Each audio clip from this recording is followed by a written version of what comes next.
আসসালামু আলাইকুম। সবাই কেমন আছো? নিশ্চয়ই ভালো আছে। আমি আলহামদুলিল্লাহ ভালো আছি। তো এদিকে আর নতুন একটা ব্লগ ভিডিও নিয়ে তোমাদের সামনে এসেছি। তো এদিকে আমি 1 কেজি পরিমাণ পাউডার চাল নিয়েছি, আর হচ্ছে একটা ফ্রাই প্যান চুলায় বসাই দিছি। দিয়ে দিলাম পরিমাণ মতো সরিষার তেল আর কিছু গরম মশলা। তো গরম মশলাটা একটু ভাজা ভাজা হয়ে আসলে আমি কিছু পেঁয়াজ কুচি দিয়ে দিলাম। পেঁয়াজ কুচিটাও সুন্দর করে ভেজে নেব। সরিষার তেল ভিদায় আর এই রান্নাটা অবশ্যই সরিষার তেল দিয়ে করতে হবে। এখানে আমি আদা রসুন বাটা দিয়ে দিলাম লবণ, আর দিয়ে দিলাম হচ্ছে প্যাকেটের মশলা। এটা হচ্ছে তেহারি মশলা। তো আমি রাঁধুনি তেহারি মশলা দিয়ে আমি আজকে রান্নাটা করব।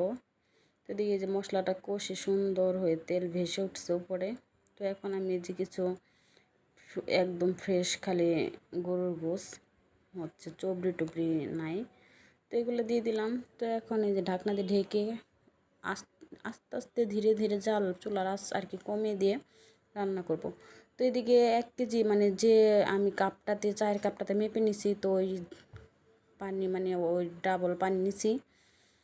তো পানি নিয়ে পানি ফুটাতে দিয়ে দিছি। আর এদিকে যে মাংসটাও সুন্দর করে আমি কষে নিতেছি, যে পর্যন্ত আর কি মাংসটা সিদ্ধ না হয়ে আসবে একদম সফট, ওই পর্যন্ত আমি এটা রান্না করব। তো এইদিকে যে আমার গরু মাংসটা অনেকবার কিন্তু আমি ঢাকনা উঠিয়ে নেড়ে নেড়ে দিয়েছি। তো মাংসটা অনেক সুন্দর সিদ্ধ হয়ে আসছে।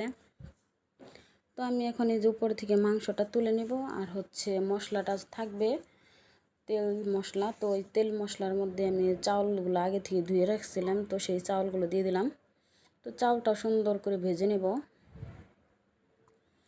যত সুন্দর করে পোলাও রান্নার ক্ষেত্রেও বিরিয়ানি তেহারি যেটাই হোক আর কি, চালটা যত সুন্দর করে ভাজা হয় তো রান্নাটা কিন্তু ততটাই সুন্দর হয় বা বিরিয়ানি পোলাও ঝরঝরে হয়। তো এদিকে যে আমার চালটা কিন্তু অনেক সুন্দর ভাজা হয়ে গেছে, এদিকে পানিটাও ফুটে উঠছে। তো সেই ফুটন্ত পানিটা আমি দিয়ে দিলাম এখানে, আর দিয়ে দিলাম স্বাদ মতো লবণ। আমারটা মনে হলো যে লবণটা কম হয়েছে, তো এইদিকে লবণ দিয়ে দিলাম। আর দিয়ে দিলাম 8-9টার আস্ত কাঁচামরিচ। আর যখন এই যে চালটা উপরে উঠে আসছে তখন আমি যে মাংসটা দিয়ে দিলাম, কারণ এখন দিলে মাংসটা সুন্দর মিশে যাবে। পরে দিলে আমার কাছে ভালো লাগে না, মাংসটা মিশে না।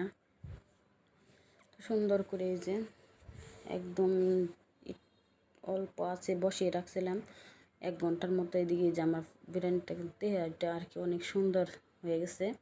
তো গরমের কারণে একটু বোঝা যাইতেছে যে নরম, কিন্তু সত্যিকার অর্থে নরম হয়েছিল না।